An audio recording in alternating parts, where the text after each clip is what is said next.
হ্যাঁ বন্ধু, কি খবর জানাইস তো? আর ওই যে তুই জানি আমার একটা বিষয়ের কথা কইছিলি না, তোর ভালো একটা বিষয় পাইছি বুঝলি। তোর বিষয়টা হইলো গিয়া হাম্মামের ম্যানেজারি।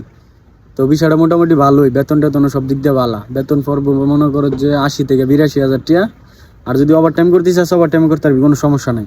এটা তোর উপর নির্ভরশীল করে। আর থাকা খাওয়া নিয়ে কোনো চিন্তাই করিস না। থাকা খাওয়া সব মালিকের আইনটা তোরে খাওয়াইবো, সমস্যা নেই। এখন বিষয় হইলো গিয়া তোর ওই যে আকামার বিষয়টা হইলো কি, তোর অনেক দালাল আছে বর্তমানে, পরিস্থিতি তো ভালো না বুঝতনি। 1 বছরের 2 বছরের আকামার কথা কই আনে, আইনা সাইরা দে, আকামার দেয় না, পরে আর খবর থাকে না। তো হিতার ফাঁদে পড়িস না বুঝতনি। আমি যেটা কইরা হুন। আর আমি মনে করো যে বিশাল এটা মনে করো একবারে 5 বছরের আকামা লাগাই দিব, কোনো চিন্তা করিস না তুই। 5 বছরের আকামা লাগাই দিব একবারে। তুই যদি 2 মাস পরে পরে বাইর যাইতে চাই পারবি। 1 লাখ করে যদি কামাস 2 মাসে 2 লাখ, তুই বাইর যাবি 50,000 টাকা দাইবি, শেষ খালাস। তুই 2 মাস পরে পরে বাইর যাইতে পারবি, তুই কোনো চিন্তা করিস না। আর ওই যে বিষাটা লয়ে লাইছি আমি বুঝতনি। আর ডিউটিও মনে করো কম আছে, 6 ঘন্টা ডিউটি, 2 দিন বন্ধ সপ্তাহে।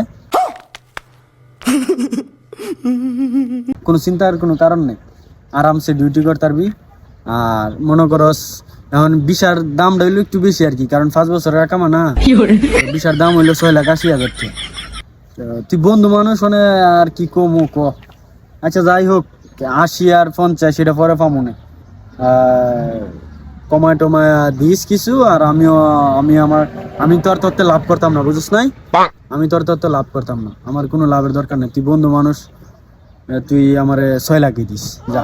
খালি 6 লাখ যা আছে কপালো। তুই বন্ধু মানুষ, তুই না 50,000 বেশি নিলি, কম দিলি, সমস্যা নেই। যাই হোক, আর ওই যে তুই আইবিনি জানাস তো।